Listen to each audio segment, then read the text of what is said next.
আসসালামু আলাইকুম ওয়া রাহমাতুল্লাহি ওয়া বারাকাতুহু। ইন্নাল হামদালিল্লাহ ওয়াসসালাতু ওয়াসসালামু আলা রাসূলিল্লাহি ওয়া বাদ। আজকে আলোচনা করব স্বপ্নে হুজুরে পাক সাল্লাল্লাহু আলাইহি ওয়াসাল্লামকে স্বপ্নে দেখার দোয়া।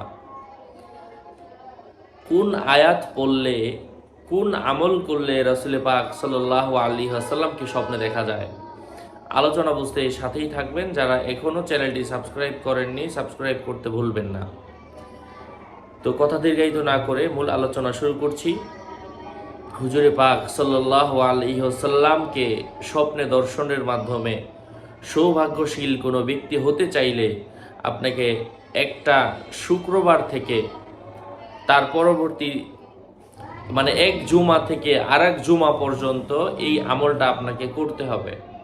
প্রত্যেক রাতে এশার নামাজের পরে যে আয়াতখানা বলবো, এই আয়াতখানা প্রত্যেক দিন 1000 বার করে পাঠ করতে হবে।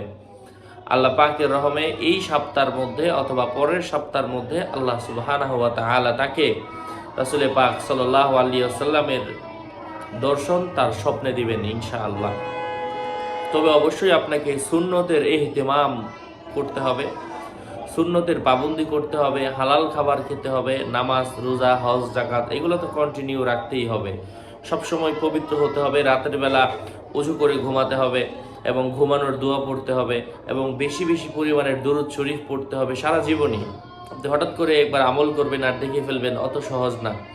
আপনাকে অবশ্যই ওই যে বললাম, অন্তরের মধ্যে ইশক, মোহাব্বত, এবং রাসূল পাক সাল্লাল্লাহু আলাইহি ওয়াসাল্লামের উপর বেশি বেশি দুরূদ পাঠ করা, সাথে সাথে এই আমলগুলা করলে আল্লাহ পাক ভালো একটা রেজাল্ট দান করেন। আমি আয়াতটা বলে দিচ্ছি। আউযু বিল্লাহি মিনাশ শাইতানির রাজীম।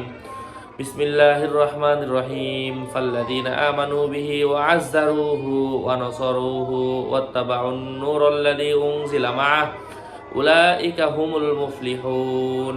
আল্লাহ সুবহানাহু ওয়া তাআলা আমাদেরকে আমলের তৌফিক ফরমান। আরও আপডেট পেতে সাথেই থাকবেন।